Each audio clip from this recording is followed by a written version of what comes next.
Luka Doncic, now wearing the iconic gold and purple of the Los Angeles Lakers, made headlines after delivering a masterful performance against Victor Wembanyama and the San Antonio Spurs, a game played without the presence of LeBron James and Reaves. The atmosphere inside the Crypto.com arena was electric, yet uncertain. Many doubted if the Lakers could handle the towering young sensation from France without their two biggest leaders. But Doncic, embracing the challenge, orchestrated one of the most complete games of his Lakers tenure, showcasing not only his offensive brilliance but a newfound defensive discipline that changed the rhythm of the night. From the opening tip, it was clear that Luka was determined to send a message. The Lakers could win even when short-handed as long as they played with intelligence, communication, and heart. His energy radiated across the court, fueling teammates and silencing critics who questioned his leadership capabilities in LeBron's absence. After the narrow 118-116 victory, Doncic's demeanor during the post-game interview was calm yet confident. He spoke with the tone of a player who understands that leadership isn't just about scoring, it's about elevating everyone around you. It's all communication, he said. Putting people in the right spots, keeping focus on defense. Sometimes I'm the last guy back, so I need to make sure everyone knows where to be. Once that's set, it's all about action. This insight revealed a maturing side of Doncic, who has often been praised for his offensive creativity but criticized for lapses in focus on defense. Now, it seemed he was evolving, controlling the pace, organizing rotations, and setting the tone on both ends. His comments reflected the discipline of someone aware that success in Los Angeles demands more than talent. It requires mental toughness and consistency night after night, especially under the bright lights of the NBA's most scrutinized franchise. The absence of LeBron James and Reaves could have easily crippled the team's morale, yet Luka's leadership kept the unit cohesive. "I love playing with these guys," he admitted. "Even when AR can't go and LeBron's not on the floor, this team has so much potential. Everyone's giving their all and it's fun basketball." Those words weren't empty praise. The Lakers' supporting cast had indeed stepped up, with DeAndre Ayton providing interior dominance, Marcus Smart locking down the perimeter, and Rui Hachimura bringing timely scoring. But what stood out most was the synergy, the sense that Doncic was making those around him better, even under immense pressure. His playmaking, creativity, and vocal presence carried the group, turning what could have been a loss into a statement win. When asked about Victor Wembanyama, Doncic's tone shifted from confidence to admiration. "What is this, his third season? He's playing like an MVP already, it's crazy," Luka said, a hint of disbelief in his voice. "He's tough to guard and even tougher to attack, but I love these matchups. Playing against someone like Wemby pushes you." There was mutual respect between the two, the rising French prodigy and the European superstar who once dazzled the league as a young phenom himself. Wembanyama's combination of length, agility, and court awareness made him a nightmare on both ends, but Doncic countered with intelligence, patience, and rhythm. The duel between the two captured the imagination of fans, not just as a contest between great players, but as a symbolic passing of European excellence through NBA generations. Despite Wembanyama's brilliance this season, the Lakers managed to limit his influence. By forcing early fouls, Los Angeles neutralized his defensive aggressiveness and disrupted San Antonio's tempo. Wemby finished the game with 19 points, 8 rebounds, and 3 assists, modest numbers by his standards, while Luka exploded for 35 points, 9 rebounds, 13 assists, 5 steals, and 2 blocks. His stat line was a masterpiece of control and execution.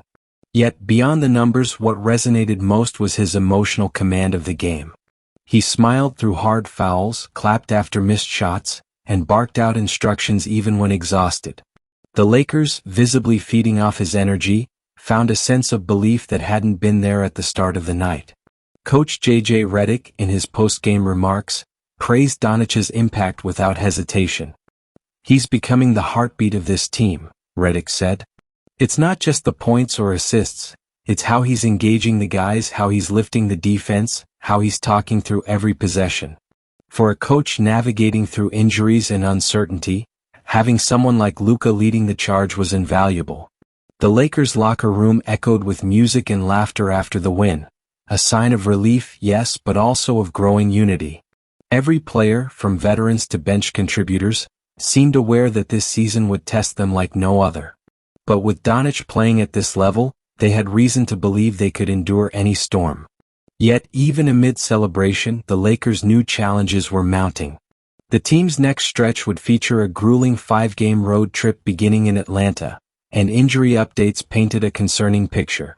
LeBron's sciatica kept him sidelined indefinitely, and Austin Reaves' groin issue lingered longer than expected. Redick emphasized caution, refusing to rush any player back, knowing how easily small setbacks could turn into season-altering absences. "We're being smart," he told reporters. "It's early and we need everyone healthy long-term." For Doncic, that meant carrying the offensive and emotional load once again, a role he was not only ready for but seemingly embracing. His confidence had become contagious, his leadership undeniable. And as he left the arena that night, his message was simple but powerful. With or without LeBron, the Lakers are here to fight. The morning after the Lakers' narrow victory over the Spurs, the headlines across every sports outlet in America revolved around one name, Luka Doncic. Analysts dissected his 35-point performance, highlighting how seamlessly he managed the game in the absence of LeBron James and Austin Reaves. But beyond the dazzling stats, what really caught the public's attention was the composure Doncic displayed under pressure. It was as if he had transformed overnight from a brilliant scorer into a fully realized leader. Social media buzzed with praise from both fans and former players, many drawing parallels between Doncic's growing influence and LeBron's early days in Cleveland. Yet amidst the applause, the Lakers organization faced a sobering reality. Their next series of games would be on the road, and the injury report wasn't getting any shorter. The excitement of one night quickly gave way to the grind of a season filled with uncertainty and physical wear. As the Lakers prepared to travel to Atlanta for their first game in a 5-game road stretch, the team's medical staff confirmed what fans feared: Luka Doncic himself would not be available for the matchup against the Hawks. The announcement hit hard. After carrying the team to victory against the Spurs, Doncic had reportedly experienced minor soreness in his lower body, prompting coach J.J. Redick and the training team to err on the side of caution. Alongside him, Austin Reaves was ruled out for the third consecutive game, still battling discomfort in his right groin. Without their two main ball handlers and with LeBron still absent, the Lakers suddenly found themselves entering enemy territory with a depleted roster and a heavy burden on their remaining players. "It's not ideal," Redick admitted during the team's pre-travel briefing, "but we've got to find a way. Everyone will need to step up." His voice, calm but resolute, reflected the mindset of a coach determined to weather the storm rather than complain about it. Austin Reaves' absence was particularly frustrating for fans, considering the incredible numbers he'd been posting before the injury struck. In just 7 games, Reaves had averaged 31.1 points, 5.1 rebounds, and 9.3 assists per night, production levels few expected from the 27-year-old guard. His efficiency was remarkable, shooting nearly 49% from the field and an astounding 90% from the free throw line. For weeks, he had been the perfect complement to Doncic, acting as both a secondary playmaker and an aggressive scorer when needed. His adaptability made him invaluable, especially during stretches when Doncic missed time earlier in the season with finger and leg issues.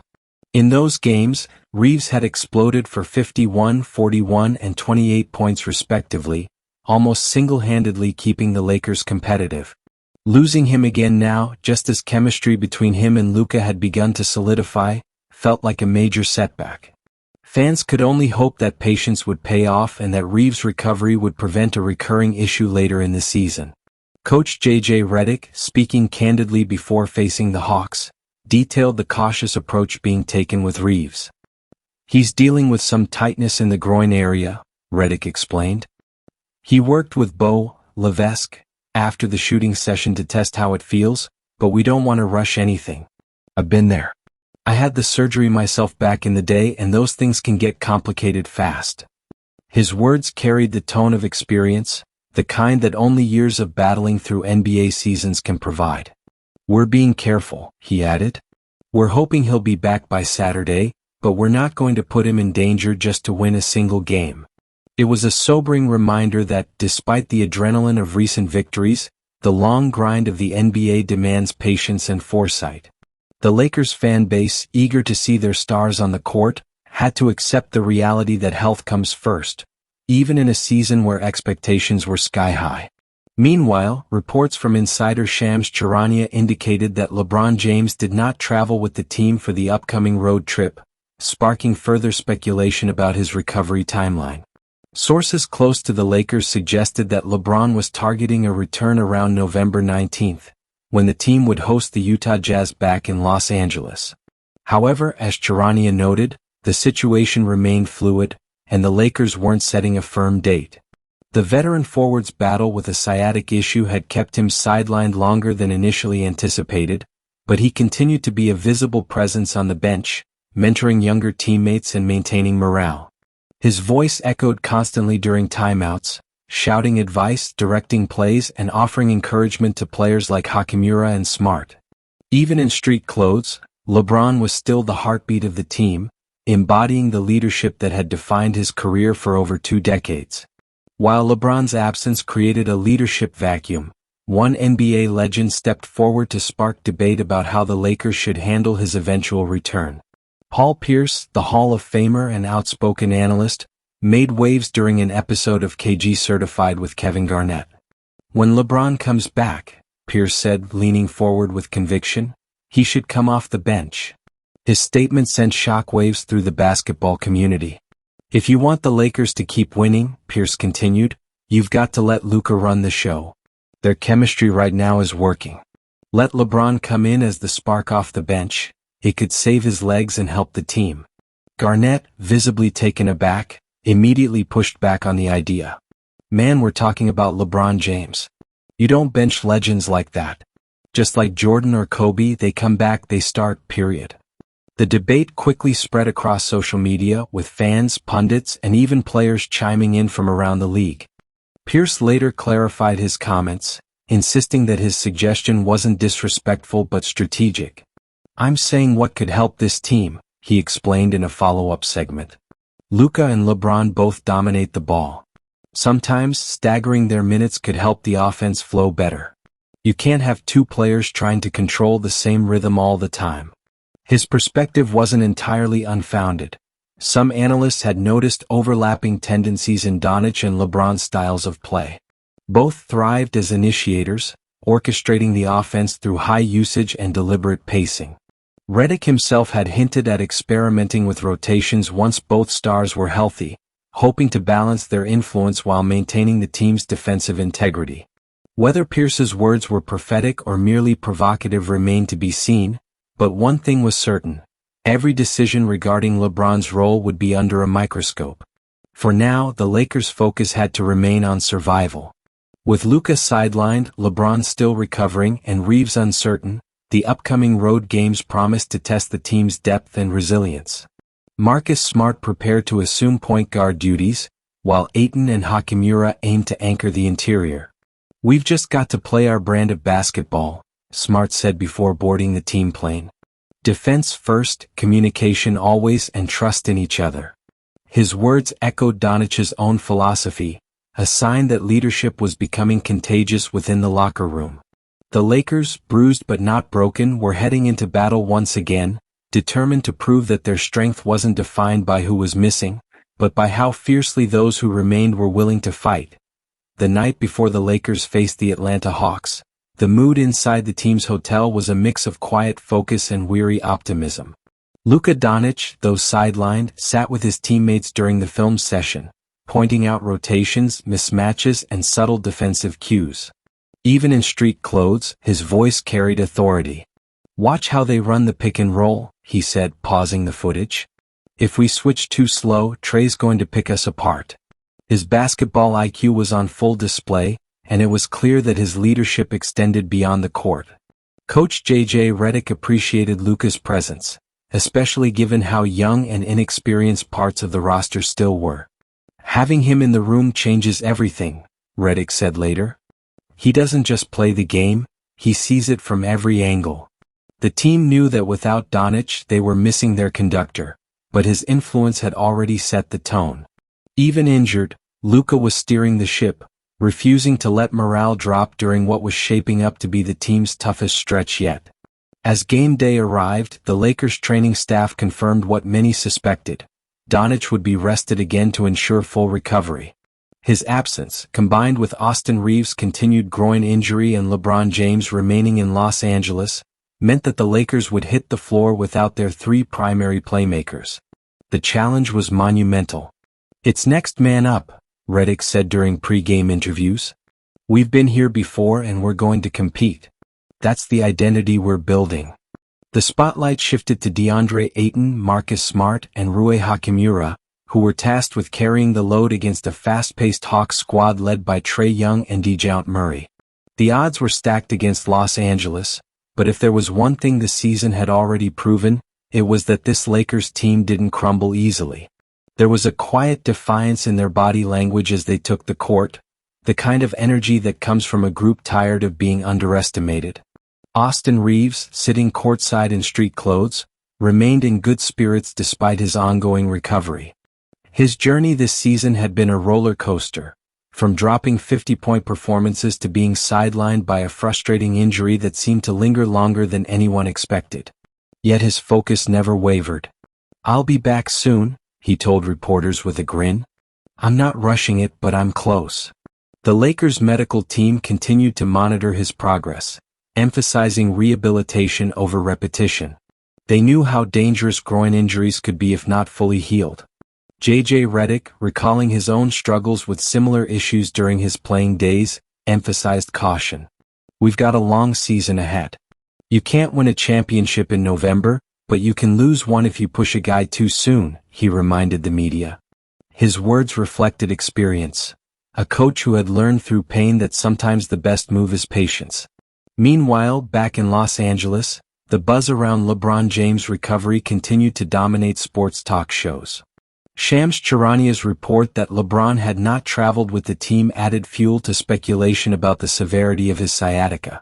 Sources inside the Lakers organization maintained that LeBron was improving, but his timeline for return remained unclear. The target date of November 19th, when the Lakers would face the Utah Jazz, was still tentative. LeBron's absence wasn't just physical, it was symbolic. For 2 decades, he had been the emotional centerpiece of every team he'd touched. Without him, the Lakers' identity felt different. Younger, faster, but missing that sense of invincibility that comes from having one of the greatest of all time leading the charge. Still, even while sidelined, LeBron's leadership persisted. He texted teammates after every game, sent video clips with notes, and even FaceTimed Redick during halftime of the Spurs matchup. "He's not here physically," Redick said, "but his fingerprints are all over what we do." The debate sparked by Paul Pierce's comments continued to echo across the NBA. On ESPN, FS1, and countless podcasts, analysts dissected whether bringing LeBron off the bench could actually work. Pierce doubled down on his idea, insisting that staggering LeBron and Luka's minutes would maximize efficiency. "They're both alphas," he said. "You don't want them stepping on each other's rhythm." Kevin Garnett, on the other hand, remained adamant in his defense of LeBron. "You don't bench greatness," he argued passionately. "You build around it." The exchange quickly went viral, splitting fans into 2 camps. Those who believed the Lakers should evolve around Doncic's tempo and those who thought LeBron's return should automatically restore him to his usual starring role. Inside the Lakers' locker room, however, the noise from outside barely registered. Redick made it clear that roles would be decided on performance, chemistry, and what best served the team's success. "We'll figure it out when the time comes," he said firmly. "Right now, our focus is on who's playing tonight." The game against Atlanta began at a frenetic pace. Marcus Smart, thrust into the lead guard role, took charge immediately, barking orders and diving for loose balls. Ayton dominated the boards early, using his size to control the paint, while Hachimura's mid-range game kept the Lakers within striking distance.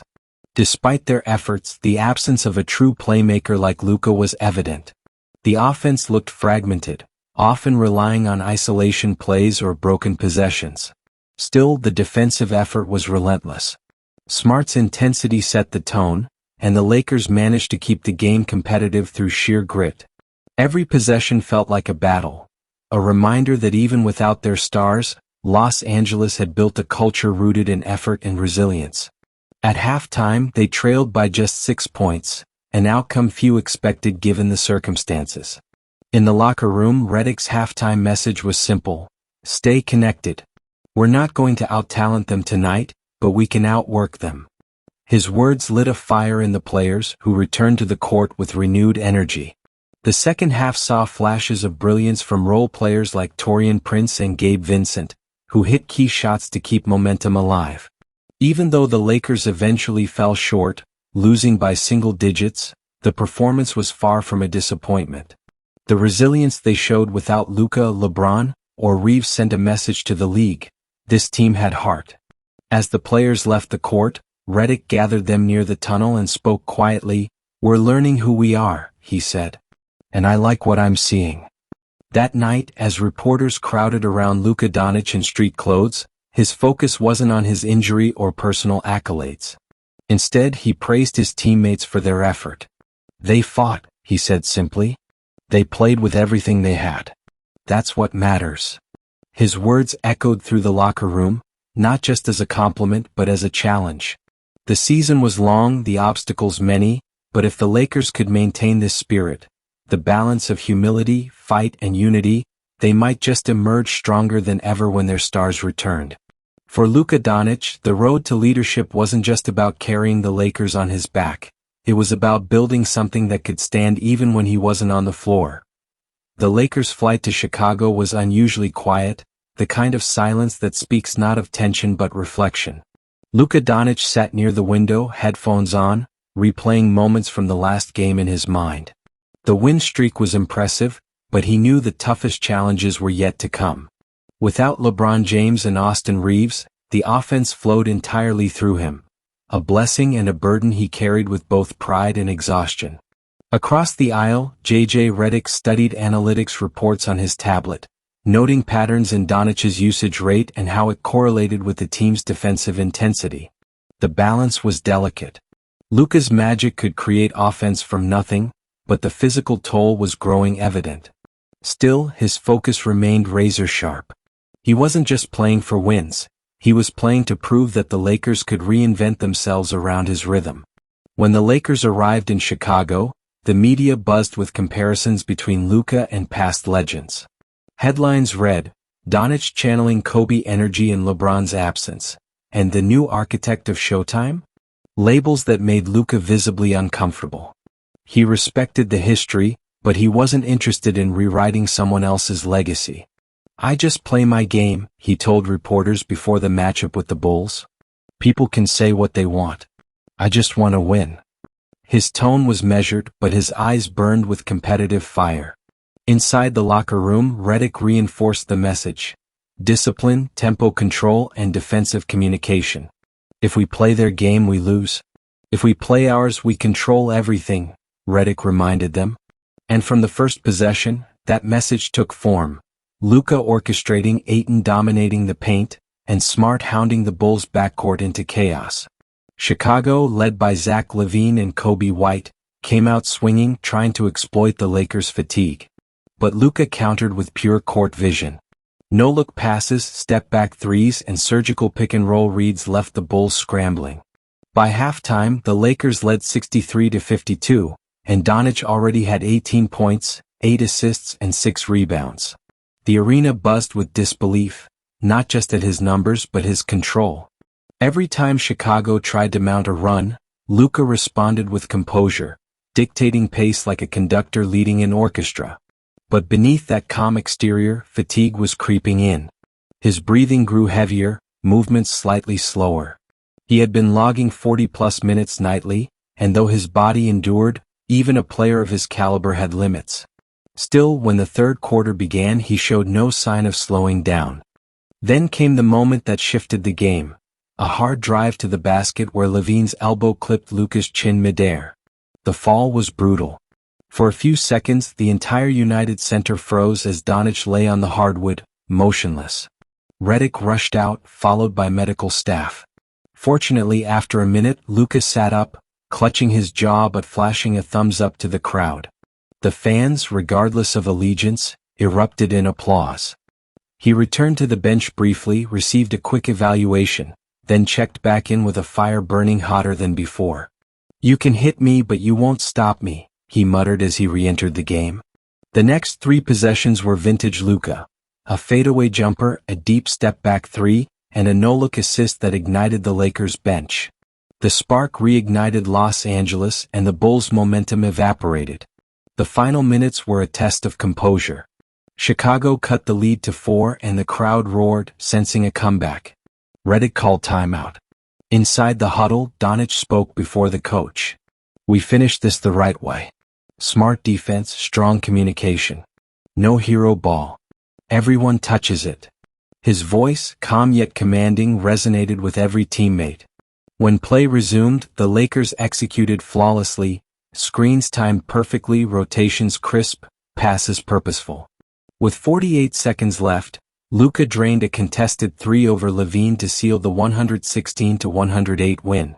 He didn't celebrate wildly. Instead, he raised his hand calmly, signaling unity, not dominance.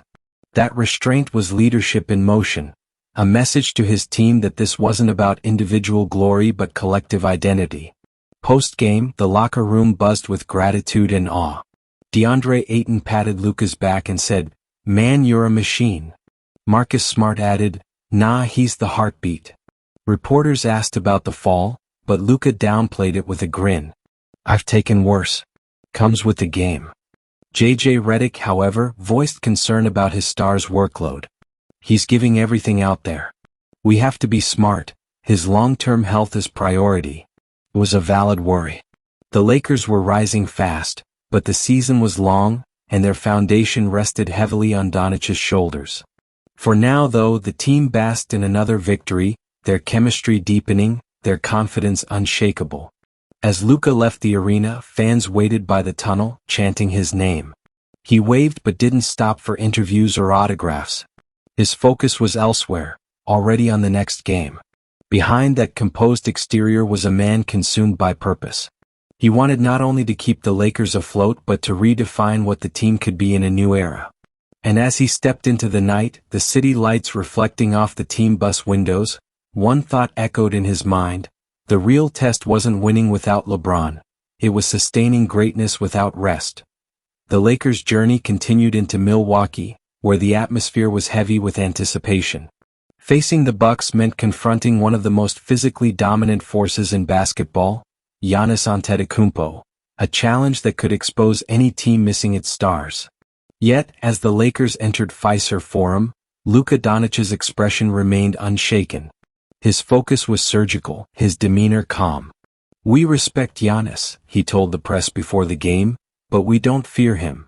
It wasn't arrogance, it was conviction. The kind that fuels leaders when fatigue and adversity collide. J.J. Redick had warned his team, this is where habits matter most. When you're tired, when the noise is loud, that's when identity shows. And from the opening minutes, the Lakers' identity, built around Doncic's orchestration and relentless precision, began to unfold like clockwork. The first quarter was a masterclass in pacing. Milwaukee attacked early with transition offense, pushing the tempo to exploit the Lakers' tired legs. Giannis thundered down the lane, flexing after every dunk, his intensity setting the tone. But Doncic responded in kind, controlling the rhythm with patience. He slowed possessions, dissecting the defense, forcing the Bucks to play at his tempo. With each possession, the crowd's energy dulled, replaced by murmurs of disbelief. Luka wasn't just matching Giannis, he was neutralizing him strategically. By quarter's end, the Lakers trailed by just 3, and Luka already had 10 points and 7 assists. Every possession felt intentional. Even his missed shots served a purpose, setting up future plays, probing for defensive weaknesses. In the second quarter, the duel intensified. Giannis, frustrated by Los Angeles's collapsing defense, began to force shots, while Doncic turned conductor once again. His passes became sharper, his reads faster. One moment stood out, a behind-the-back assist to Rui Hachimura, followed by a smirk toward the Bucks bench. It wasn't showboating, it was Luka sending a message, "You can't rush me."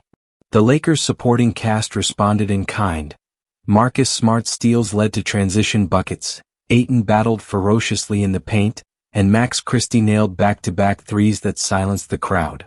Milwaukee, used to overwhelming teams physically, found itself in a chess match it hadn't anticipated. By halftime, the scoreboard read 58-56 for the Lakers, a quiet shock to everyone in attendance. During halftime, Redick's message was simple: don't chase the highlight, chase control. He knew Doncic could take over at any moment, but maintaining discipline was the key. Luka nodded, towel over his head, eyes locked on the stat sheet. "We're not done," he muttered. And when the third quarter began, he unleashed one of his most complete stretches of basketball all season. Fadeaway jumpers over Chris Middleton, laser passes to Ayton under the rim, step-back threes over Drew Holiday, it was art. Every possession felt inevitable. Even Giannis, normally a defensive terror, looked unsure of how to contain him. The Bucks coaching staff threw double teams, traps, and switches at Luka, but nothing worked. By the end of the third, he had 29 points, 12 assists, and 8 rebounds, all while controlling the entire tempo of the game. Yet, fatigue returned to haunt the Lakers as the fourth quarter opened. Giannis began to assert himself physically, bulldozing through defenders and drawing fouls. The Bucks went on a 10-2 run, regaining the lead. The arena erupted, momentum shifting like a storm. Redick called timeout, the tension thick. In the huddle, Luka was breathing heavily, sweat dripping down his face, but his eyes burned with defiance. "They're not stronger than us, they're just louder," he said firmly. "We stay calm. We finish this together." Those words reignited his teammates. The next possessions were pure composure. Marcus Smart drew a charge on Giannis, Hachimura hit a mid-range jumper, and Luka found Ayton for a thunderous dunk that tied the game with under 2 minutes to play. The final sequence was cinematic. With 11 seconds left and the score tied at 111, the Lakers had possession. Everyone in the arena knew who would take the shot. The Bucks sent a double team immediately, but Doncic split it with a deceptive spin, stepping back behind the arc. Time slowed. The crowd held its breath. The shot left his hands, perfect rotation, soft arc, silence.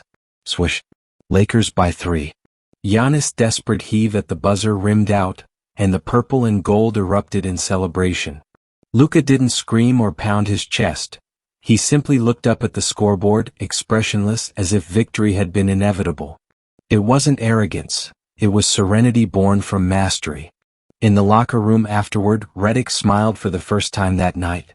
"You don't teach that," he said to reporters, nodding toward Doncic. "That's feel, that's patience, that's greatness." Luka finished with 38 points, 14 assists, and 9 rebounds, 1 rebound shy of another triple-double. And yet the numbers didn't capture the magnitude of his control. When asked about his mindset on the final possession, he answered simply, "I trusted the work. That's all." His words reflected maturity beyond statistics, an understanding that greatness comes not from flash but from focus. As the team boarded the plane that night, the quiet satisfaction of victory filled the cabin. For the first time in weeks, the Lakers' confidence felt stable, not fragile. Luka leaned back in his seat, exhausted but content. The season was far from over, and the road ahead remained brutal, but something had shifted. The Lakers were no longer just surviving without LeBron and Reaves. They were evolving, building a new rhythm under Doncic's guidance.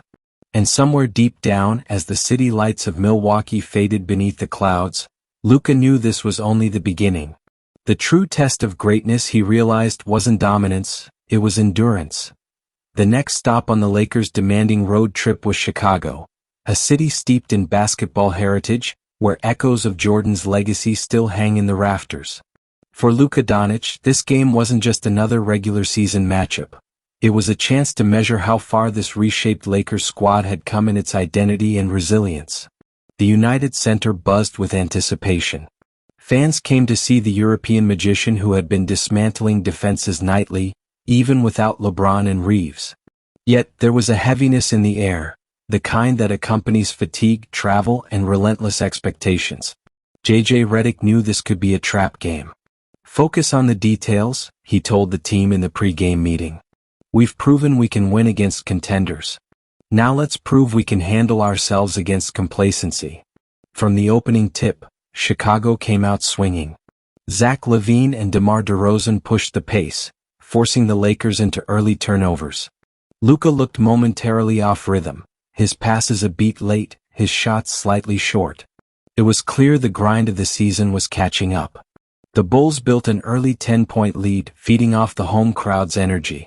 Redick called a timeout midway through the first quarter, his frustration visible. "We're walking," he barked. "Run your lanes. Communicate." Luka nodded silently, eyes narrowing. When play resumed, the tempo shifted instantly.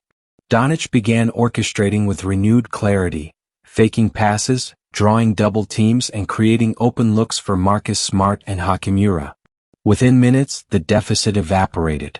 By the end of the first quarter, the Lakers had tied the game, and the Bulls' early surge was neutralized by Luka's relentless composure.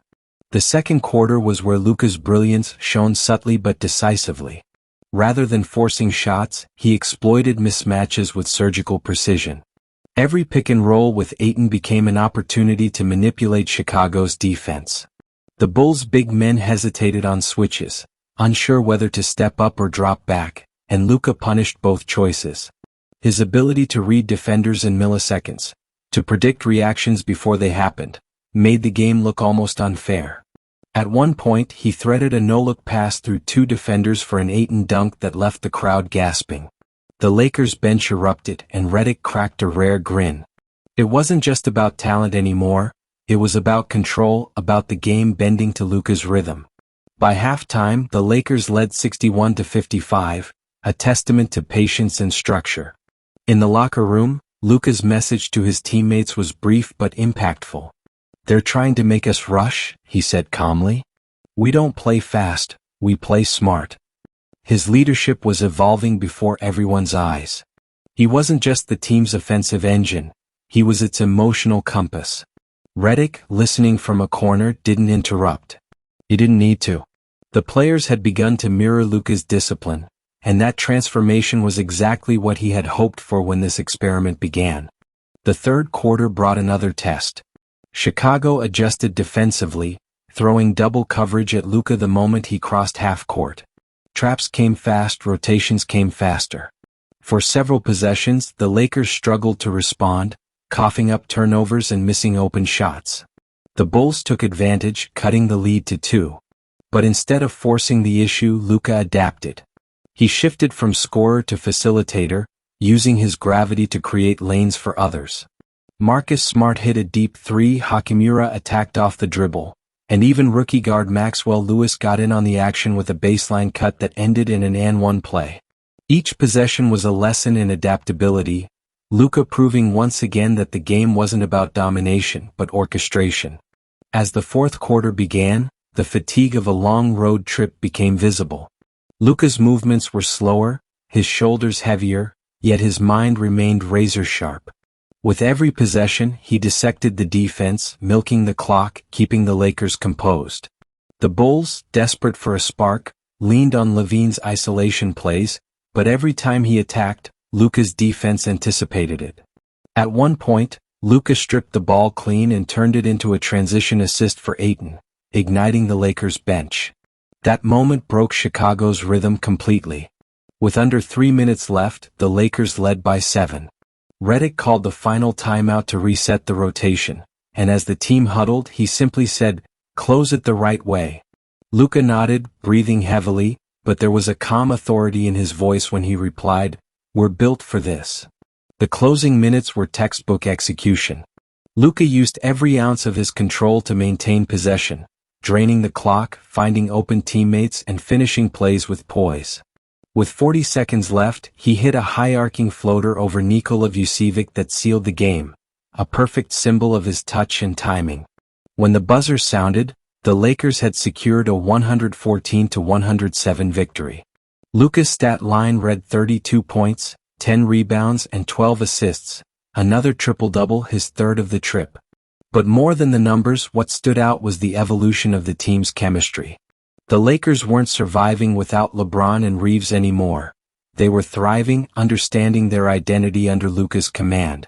After the game, reporters asked Doncic how he continued to sustain such high-level play despite the absence of key teammates. He smiled, exhaustion softening his features. "Basketball doesn't change," he said. "You prepare, you trust your teammates, and you compete. That's it. No excuses." Redick later echoed the sentiment in his post-game interview. "Luka's not just leading us in points, he's leading us in purpose. That's the difference." As the Lakers boarded yet another flight, the locker room atmosphere was lighter than it had been in weeks.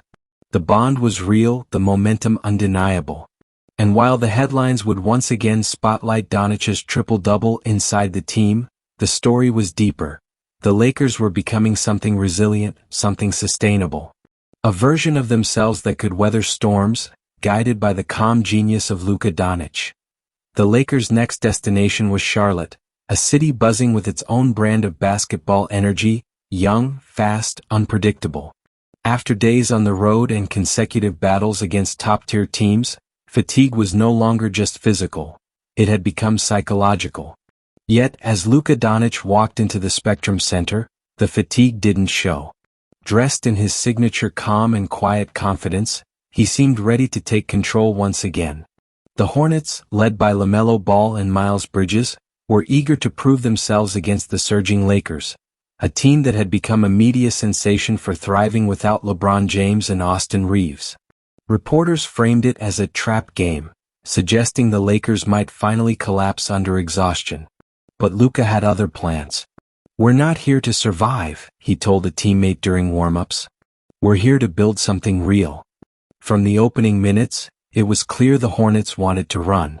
They pushed the tempo aggressively, attacking early in the shot clock, hoping to wear out the slower Lakers. LaMelo's flashy passes and long threes ignited the crowd, while Miles Bridges threw down a powerful dunk that sent the arena into a frenzy. For a moment, it seemed like momentum was slipping away. J.J. Redick called an early timeout, and in that brief huddle, Doncic's voice cut through the noise. "Slow it down," he said firmly. "Make them play our game." When play resumed, that's exactly what happened. Luka began dictating the rhythm, walking the ball up the court, orchestrating possessions like a maestro. He manipulated the defense with fakes, screens, and perfectly timed passes, turning the Hornets' chaotic energy into frustration. By the end of the first quarter, the Lakers led 30-27, and the crowd's early excitement had turned into uneasy silence.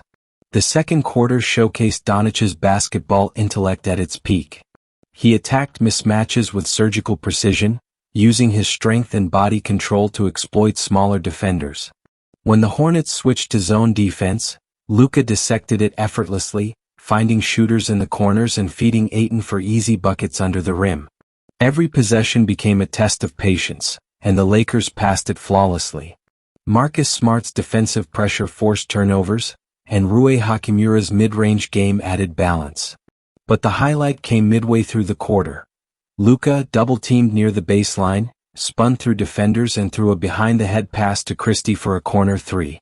The crowd gasped, the Lakers bench exploded, and even Redick shook his head in disbelief. Luka smiled, almost embarrassed by his own creativity, then jogged back on defense. By halftime, the Lakers were up 63-56. Redick's message in the locker room was straightforward: don't give them life. Step on their rhythm. Luka sat quietly, towel over his head, absorbing every word. When he finally spoke, it was brief: "We finished this as a team." Everyone nodded. The respect he commanded wasn't through speeches, it was through consistency. He had earned their trust, not demanded it. As the third quarter began, the Hornets made another push, with LaMelo draining deep threes and Brandon Miller attacking relentlessly. The Lakers stumbled briefly, their legs heavy, their reactions slow. Charlotte cut the lead to 2, forcing Redick to regroup. That's when Luka's leadership shone again. Instead of chasing the game, he grounded it. In the fourth quarter, Luka shifted gears from facilitator to closer. Every time the Hornets tried to rally, he responded with calculated precision. A fadeaway jumper here, a perfectly timed lob there. His rhythm was unshakable. With under 4 minutes remaining and the Lakers up by 6, the Hornets trapped him near midcourt, a desperate gamble. Luka, unbothered, slipped the ball between his legs and fired a one-handed pass to Ayton for a thunderous dunk. The crowd erupted, not in celebration but in awe. Even the Hornets bench couldn't help but smirk. "That's Luka being Luka," one player was heard saying. In that moment the outcome felt sealed. When the final buzzer sounded, the Lakers walked away with a 119-110 victory, their 4th straight win on the road. Luka finished with 36 points, 11 assists and 8 rebounds, nearly securing another triple-double. After the game, a reporter asked him how he managed to keep his focus despite the exhausting schedule. Luka chuckled softly. "You just play the game. Fatigue is part of it. I love this, this is what I live for." His tone wasn't boastful. It was grounded, reflective of someone who understood that greatness wasn't about highlight reels, but consistency under pressure. Redick echoed that sentiment in his post-game conference. "He's redefining what leadership looks like. It's not loud. It's not emotional. It's about control, trust, and accountability. Luka gives us that every night." The coach's words resonated deeply with fans who had begun to see the Lakers differently, not as a team dependent on LeBron's presence, but as a unit capable of reinventing itself through Doncic's influence. As the team packed their bags to fly home, Luka gazed out of the plane window, city lights fading below. He knew LeBron's return was approaching, and questions would soon swirl about rotations, roles, and chemistry. But instead of worrying, he smiled faintly. These games, these long nights, these hard-fought victories, had built something intangible. The Lakers had found balance. They had found belief. And in the heart of it all stood Luka Doncic, the quiet storm guiding a legendary franchise through a new era of resilience and rediscovery. The Lakers' road trip concluded in Atlanta, facing the Hawks in what was expected to be a defining test of endurance and adaptability. After a grueling sequence of away games, physical and mental fatigue weighed on the squad, but Luka Doncic arrived with the familiar calm intensity that had become his trademark. The press framed the matchup as a survival challenge. The Lakers without LeBron James and Austin Reaves, facing Trae Young and the explosive Atlanta offense. Yet Luka viewed it differently, not as a test of stamina, but as an opportunity to solidify the team's identity. "We've been through harder stretches," he told reporters, his tone quiet but resolute. "This is just another game. We stay disciplined, play our style, and we'll be fine." The first quarter immediately reflected the Hawks' aggressive game plan. Trae Young pushed the pace, driving into the lane repeatedly and finding cutters for easy buckets. Atlanta's perimeter shooting was precise, and early on the Lakers found themselves trailing by 8 points. But Luka's presence steadied the team. He dictated the pace, forcing the Hawks to adjust to his rhythm. With a series of pick-and-rolls with Ayton, and precise passes to Smart and Hachimura, he slowly chipped away at the deficit. The first quarter stats already revealed his dual impact: scoring, facilitating, and controlling the game's tempo. Every movement was deliberate, a calculated effort to neutralize the Hawks' speed and preserve his teammates' energy. By the second quarter, Luka's command became unmistakable. The Lakers adjusted defensively, with Smart pressuring the ball and Ayton protecting the paint, creating the structure Luka needed to thrive. He moved seamlessly between scoring and playmaking, reading defenders with near telepathic precision. A highlight came midway through the quarter. Luka drove baseline, spun past 2 defenders, and delivered a no-look pass to Hachimura for a dunk, leaving the crowd and even Atlanta's bench in awe. The Lakers, who had started sluggishly, now led 59-54 at halftime. In the locker room, Redick's message was brief: "Stay sharp, close out possessions, and don't let them back in." Luka nodded silently. Leadership was now about more than scoring. It was about ensuring everyone executed at the highest level. The third quarter showcased both the physical strain of the trip and Luka's enduring resilience. Atlanta tried to regain momentum, using Young's quickness to create open threes and attacking Ayton in the paint. The Lakers momentarily faltered, committing uncharacteristic turnovers and missed assignments. But Luka adapted instantly, shifting to control the clock, attacking selectively and finding open shooters. Each possession was a lesson in patience and efficiency. With a step-back three and a smooth floater over Clint Capella, Luka kept the Lakers in control. By the end of the third, Los Angeles led 87-80, and the sense of team cohesion, strengthened by the adversity of previous games, was palpable. In the fourth quarter, the Hawks mounted their final push. Trae Young ignited a run, cutting the lead to 2, forcing a timeout from Redick with 6 minutes remaining. The huddle was tense, but Luka's voice carried clarity over fatigue. We control what we can. Trust each other. Stay together. The team responded immediately. Smart intercepted a pass, leading to an Ayton dunk. Luka hit a contested mid-range jumper, followed by a precise assist to Hachimura on the next possession. The Lakers' rotations were crisp, their communication flawless, and the Hawks' energy began to wane under the disciplined execution. As the clock wound down, Luka maintained poise, orchestrating the offense with surgical precision. With 30 seconds left and the Lakers up by 5, Atlanta pressed aggressively. Luka, reading the defense, drove left, pulled up for a floater and drew the foul. He converted both free throws, effectively sealing the game. Final score: 111-103. Luka finished with 34 points, 12 assists and 9 rebounds, another near triple-double, a testament not just to his skill but to his leadership and endurance. The team celebrated, aware that they had just navigated a road trip that could have fractured lesser squads. Post-game, Luka reflected on the journey. Every game teaches something, he said. We learned how to trust each other, how to play together without relying on anyone else. That's what makes us dangerous. Redick added, this trip proved we can compete at the highest level, even when key players are missing. Luka was the heartbeat, but it's everyone who made it work. The road was long, the season far from over, but the Lakers had evolved. They had moved from survival mode into a new era of identity, guided by Luka's calm dominance and unwavering poise. As the plane ascended over Atlanta, the team finally allowed themselves to relax. Luka gazed out the window, city lights fading below, reflecting on the grind, the victories, and the trust that had been forged. He knew the challenges ahead would be even greater: the return of LeBron, integration of players, and the test that awaited in the second half of the season. Yet he also knew one thing: the Lakers had found their rhythm, and at the center of it all was his leadership, steady and unshakable. The foundation was set. The journey was just beginning.